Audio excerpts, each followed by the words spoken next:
Welcome back to Mayo Clinic Radio. I'm Dr. Tom Shives. And I'm Tracy McCrae. Well, it's winter, and if you woke up in Minnesota this morning, it wasn't too hard to figure that out. Well, there are a lot of things that can happen this time of year that can cause people to end up in the emergency room. Carbon monoxide poisoning, skiing and snowboarding accidents. Oh, frostbite, hypothermia, heart attacks, and back pain while shoveling that white stuff. And fingers caught in a snowblower. Oh my gosh. Here to talk about winter emergencies is Mayo Clinic emergency room physician, Dr. Susan Cullinan. Welcome to the program.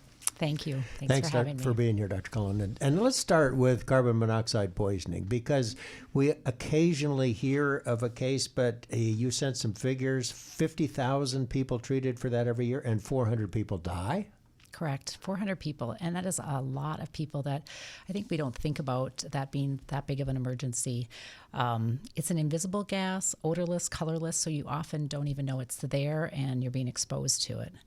The symptoms, are so common, similar to other things like viruses. You start with a headache, you don't feel well. So they're very similar, so you might not even be aware that you're being poisoned with carbon monoxide. And is it mostly a bad furnace or a bad water heater, or how do most of cases happen?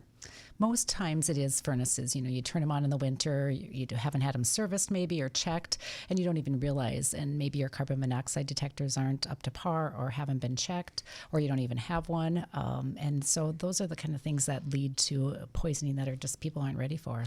This isn't even winter only. Lots of times you'll hear stories when there's been a hurricane or a tornado and people don't have power that they'll get carbon monoxide poisoning because of their because they're on alternate power. Right. Or they'll bring furnaces or grills or heaters in that aren't supposed to be in the house, and they become exposed to carbon monoxide. And then we'll pick it up sometimes if the whole family comes in with headaches or nausea. Sometimes it's that easy, but we've had patients who've come in with stroke-like symptoms, and you think they're having a stroke, and then as you work them up, you realize that it's more than that, and it's carbon monoxide poisoning. So, and how do you confirm that?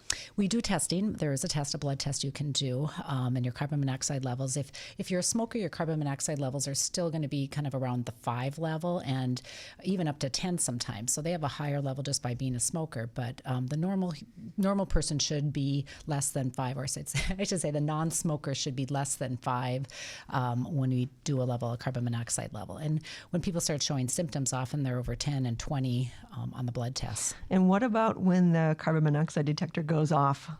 Right. Some people blow it off. They don't. They don't pay attention to the carbon monoxide detector, or they think it's it needs a new battery or something, and they don't do all the things they're supposed to do. But really, you should get it checked. You should leave the house. You should bring everybody outside or to a different place with you, and you should call 911 and have the fire department come over and check the levels, because that's the only way you're going to really know if the levels are high in your house or not. And how often do you see this, actually? Mostly in the winter, I assume. And then what do you do if you do make the diagnosis?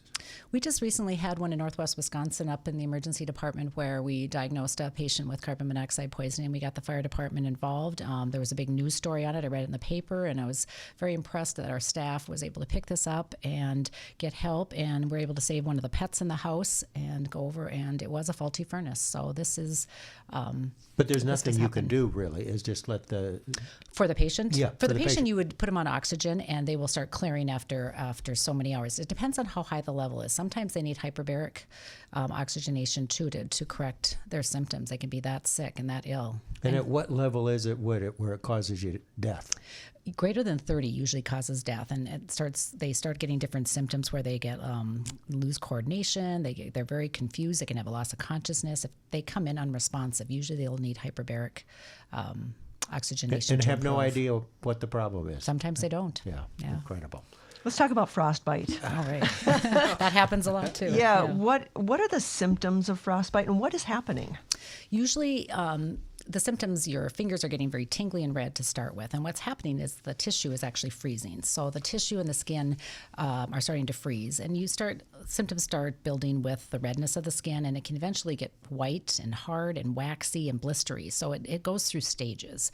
And it's just catching it at those initial stages and getting it covered up and getting back into a warm place.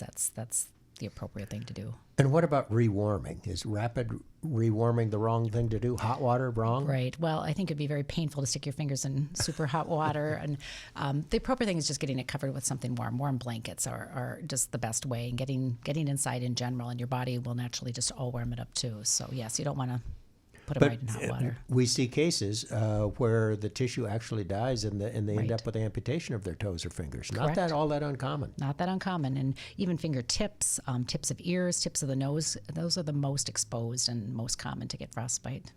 What's hypothermia? Hypothermia is when you've been out in the cold for so long that your body temperature drops below 35 degrees Celsius. Have very similar symptoms to when we were talking about carbon monoxide. You start slowing down, you start getting confused, your coordination's off, you don't make the best decisions, and eventually your breathing slows down, your heart rate slows down, and you can die. So it's very serious. Snow shoveling. I bet you see probably more injuries, heart attacks, isn't it? Mostly heart attacks Mostly from heart snow attacks. shoveling is one of the most common things that Yeah. you see. It's said about 1,000 injuries a year with snow shoveling, but 100 deaths a year with shoveling. The American Heart Association just does not recommend it if you have a heart history at all. They'd say just don't even, it's not worth a clear driveway to risk your heart. So we do see it. We'll get the 7 a.m. shovelers before work, and then they come in with chest pain and pressure and shortness of breath. And sometimes that's their first clue that they do have heart problems. So you said if you have a heart disease history, you shouldn't pick up the shovel. You shouldn't pick up the You should shovel. have your You spouse should. do that. Yeah. Maybe hire the Well, it might be a neighbor, woman. neighbor boy You know, for yeah. Hire give it him done. a job. There you go. Wow. And snowblower safety. I don't like this part. No, this one, and it happens every year. People dig out that clog and they lose a finger or part of their hand. And even when the snowblower is off, you still have a chance when you remove the clog of snow that the blades can release and you can get injuries. So it happens every year. Our listeners in the southern part of the country are going snowblowers. What the heck? That What doesn't is make it? any sense. But falling, I mean, even a little bit of snow can cause slippery situations. So a lot of people are hurt every year when they fall because of the ice. Right. Thousands of injuries with falls. And we see it more in the elderly, but we see it in everybody. We see it in the young kids skiing and they have the skier's thumb. We see it in the kids that fall and hit their head and get concussions. But the elderly are at more risk for when they fall, they just don't get back up right away. They have wrist injuries and they have hip injuries. And that leads to long recovery periods. So if you cannot go outside, that's just the best advice to avoid that icy What about when sidewalk. you do fall? Because when middle-aged people fall, younger people fall, we jump right back up to make sure that nobody saw us fall. Is that a dumb thing to do? Should we kind of just sit up and then take stock to make sure we're okay before we jump up? Probably, but I think you will know too, and I think, sometimes the older people are aware they can fall and they have their walker and they have their cane and they're using the railing.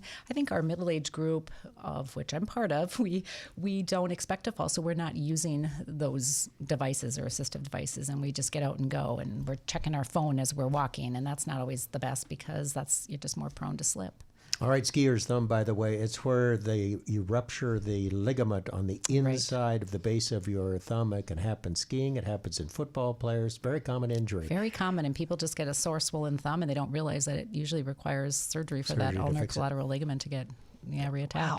Someone talks like he knows about it, like he's maybe had it done. Well, I haven't had it. Wintertime is a busy time for a lot of emergencies around the country, and we've just heard about some of the most common reasons that people end up in the emergency room this time of year. And remember, like my old scrub nurse used to say, safety never takes a vacation, even boy. in the wintertime. Our thanks to Mayo Clinic Emergency Room Physician, Dr. Susan Cullinan. Thank you. Thank you.